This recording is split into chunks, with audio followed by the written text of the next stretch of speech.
आप देख रहे हैं कमाई का अड्डा और मार्केट के एक्शन पर नजरें रहेंगी।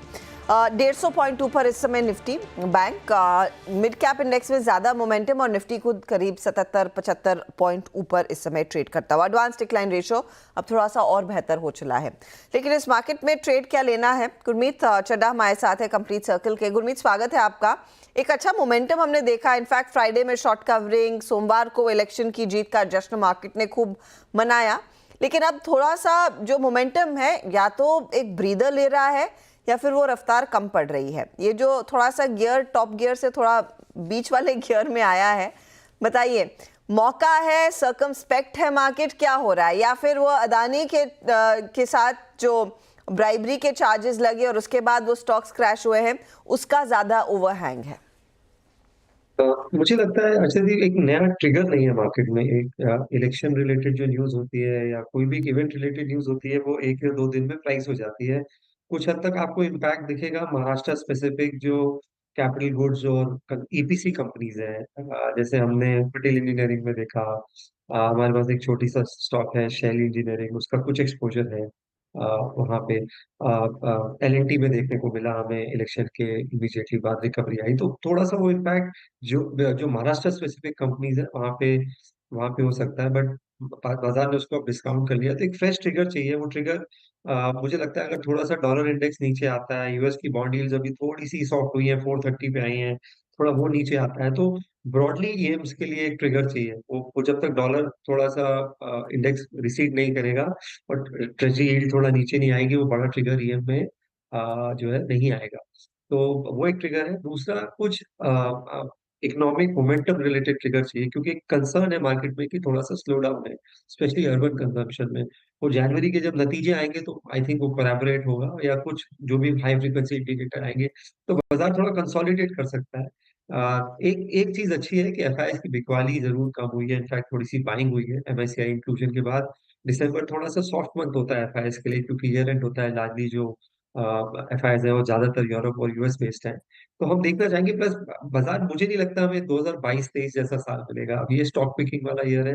करेक्शन के बावजूद वैल्यूएशन रिच है, बहुत बहुत कम नहीं हुए। मिड कैप इंडेक्स 30 के पी पे है, स्मॉल कैप इंडेक्स अभी भी 27-28 के मल्टीपल पे है।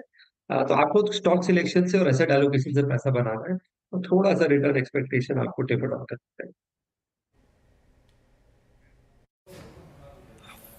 जी, थोड़ी सी जो रिटर्न्स एक्सपेक्टेशन है आपको टेपर डाउन करनी पड़ेगी। अच्छा, जिस अर्निंग्स का आपने बात किया कि पॉसिबली जब जनवरी में अगली अर्निंग्स को हम देखेंगे, शायद उसके बाद एक कोई बड़ा निर्णय लें, ये इस बार की आपको अर्निंग्स कैपिटल गुड्स की कैसे लगी? इस बात को देखते हुए कि फर्स्ट हाफ में कैपिटल गुड्स में और इनफैक्ट फर्स्ट हाफ में जो सरकार का कैपेक्स था वो ट्रिम मतलब उतना नहीं रहा, आप बेनिफिट ऑफ डाउट क्या कैपिटल गुड्स को देना चाहेंगे? सीमेंस के नंबर्स को आपने देखा, आपने कैपिटल गुड्स में ज़्यादातर कंपनी नंबर्स को देख ही लिया, आपका कैपिटल गुड्स पे टेक क्या है इस पर गुरमीत? सेलेक्टिव होना पड़ेगा वीरू। अगर आप देखिए, मुझे लगता है गवर्नमेंट अब एक्सपेडाइट करेगी स्पेंडिंग। थोड़ा सा हमने देखा है वो नंबर नवंबर में अपटिक होते हुए, क्योंकि अभी तक उन्होंने, अगर आप देखेंगे, 11 लाख करोड़ का जो बजट में एस्टिमेट था, करीबन 4 लाख करोड़ की ही स्पेंडिंग करी शुरू के 5 महीने में, तो थोड़ा बैक एंडेड होगा।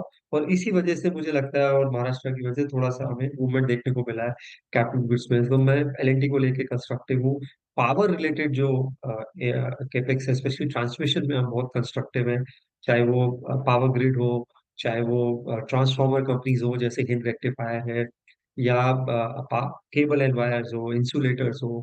तो मैं पावर की वैल्यू चेन पे फोकस कर रहा हूँ, क्योंकि एनईपी ने भी यहाँ पे बहुत बड़ा केपेक्स आउटले किया अगले 4-5 साल में। ट्रांसमिशन केपेक्स करीबन करीबन 4 लाख करोड़ है। और इस टाइम अगर आप ग्लोबली देखेंगे तो ट्रांसफार्मर्स की वेटिंग पीरियड, अगर आप चेक करेंगे यूएस में, यूरोप में, क्योंकि एनर्जी की डिमांड हर तरफ है, चाहे वो एआई है, चाहे क्रिप्टो रिलेटेड है, चाहे वो जो मॉडर्न मैन्युफैक्चरिंग है, सब में काफी रिक्वायरमेंट है। तो वहां मैं थोड़ा सा कंस्ट्रक्टिव हूँ। थोड़ा सा मैं रेलवे रिलेटेड कैपेक्स में भी मुझे लगता है आपको बढ़ोतरी देखने को मिलेगी। तो ये आपको ब्रेक करना पड़ेगा 3-4 पार्ट्स में, और फिर थोड़ा सिलेक्टिव होना पड़ेगा। एक जो बीटा ईयर था कि सारे कैपिटल गुड्स अच्छा कर रहे थे, वो मुझे लगता है नहीं होगा, क्योंकि आपने सीमेंस और एबीबी की बात करी। आप मल्टीपल देखिए, कुछ कुछ 3 डिजिट अर्निंग मल्टीपल पे है, 20-25 ईवी बाय एबिटा है। इस वैल्यूएशन पे अगर आप एंटर करेंगे तो नियर टर्म रिटर्न सबड्यूड होंगे या एफडी की तरह? गुरमीत, फेवरेट स्टॉक आपके साथ डिस्कस करने वाला HDFC बैंक, एक अच्छा खासा मोमेंटम 1800 के लेवल्स देखने को मिल रहे हैं। और एक चीज़ है कि प्राइस टू बुक ये जो पहले नियरली 4 गुना था, अब 2.5 से 3 गुने के बीच, if I am not mistaken, रहेगा। अब क्या फिर 1800 के लेवल्स के आसपास ज़्यादा कॉन्फिडेंस लौटता हुआ दिखाई देगा, कंसिडरिंग वो बड़ा करेक्शन आ चुका है?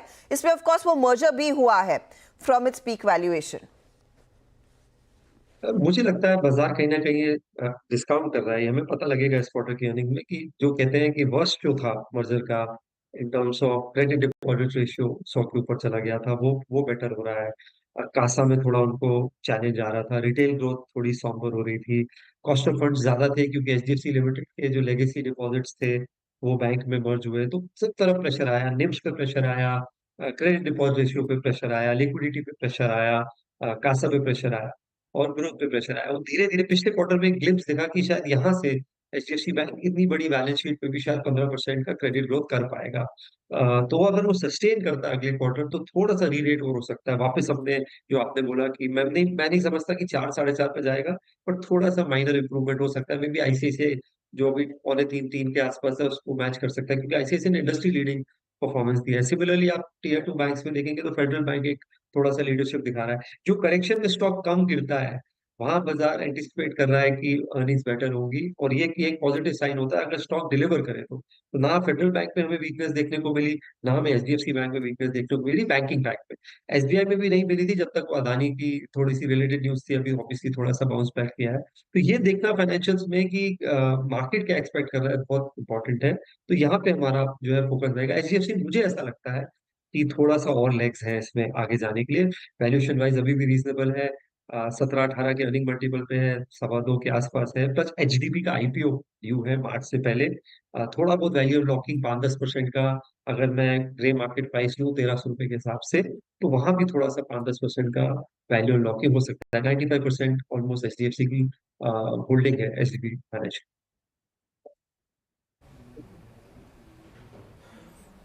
अच्छा गुरमीत, 2-3 आपके जो फेवरेट स्टॉक्स थे, I mean like poly cab, Indian hotels, ये अभी भी हाई ट्रेजेक्टरीज को होल्ड करते हुए एक सेंस ऑफ सिक्योरिटी देते हैं आपको। यहाँ पे प्राइसिंग अभी भी अगर आप देखें स्टेबल है। थोड़ा ऐड ऑन और ऐड करने की गुंजाइश नज़र आ रही है आपको इनमें से कुछ, या फिर अब स्लाइटली ओवरबॉट ट्रेजेक्टरी में है? हमने इंक्रीमेंटली जैसा बोला पॉलीकैब में और एडिशन नहीं किया कि पॉलीकैब में आपका इंफ्रा प्ले भी है, हाउसिंग प्ले भी है और fast moving electrical goods play भी है, जहाँ पे मुझे ऐसा लगता है कि अगले 2-3 क्वार्टर में आपको जो एफएमईजी बिजनेस है उनका जो थोड़ा सा लीक कर रहा है टेक्निकल लैंग्वेज में, वो मुझे लगता है कवर अप करेगा। और स्टॉक ने बहुत अच्छा किया है स्पेशली आफ्टर जो आईटी रेट रिलेटेड न्यूज थी। तो हमारे पोर्टफोलियो में करीबन करीबन 3.5% का वेटेज है पॉलीकैब का, हम मेंटेन करे हुए हैं, इंक्रीमेंटली और ऐड नहीं कर रहे हैं। करेक्शन आता है तो थोड़ा सा देखा जाता है। हमने इसमें एक कंपनी और ऐड करी है, जैसे मैंने बोला हिंद रेक्टिफायर, जो कि बेसिकली लोकोमोटिव्स के लिए वो ट्रैक्शन ट्रांसफार्मर और ऑक्सिलरी ट्रांसफार्मर्स बनाते हैं। छोटी कंपनी है और आगे काफी अच्छे प्लान्स हैं उनके, और थोड़ा बैकवर्ड इंटीग्रेशन कर रहे हैं, एफिशिएंसीज लगा रहे हैं। थोड़ा बहुत लैंड बैंक है उसको लेके भी कुछ ना कुछ मोनेटाइजेशन होगा, जिससे और कैपेक्स हो सकता है। इनऑर्गेनिक प्लान्स है उनके। और हम ओवरऑल पावर वैल्यू चेन में एनटीपीसी है, पावर ग्रिड है, टाटा पावर है, हम काफी बुलिश हैं। तो हमारे पास पूरी वैल्यू चेन में स्टॉक्स है। और हम मुझे लगता है ये हमारी एक डोमिनेंट थीम है कि पोर्टफोलियो की नेक्स्ट 3-4 ईयर्स में। मैं थोड़ा रूरल रिकवरी देखना चाहूंगा। क्रॉप अच्छा आया है, ये कैश ट्रांसफर हुए हैं, जी। लाडली बहना उसपे, इसका इम्पैक्ट ओवरऑल होम इम्प्रूवमेंट पे थोड़ा पड़ेगा। तो ये एक स्पेस में थोड़ा वॉच करूंगा फेस्टिव सीजन के नंबर्स देख के। यहाँ पे मुझे लगता है थोड़ा सा जो रूरल वेलफेयर थीम है उसका भी कुछ इम्पैक्ट जी, आपको होम इम्प्रूवमेंट में दिखने को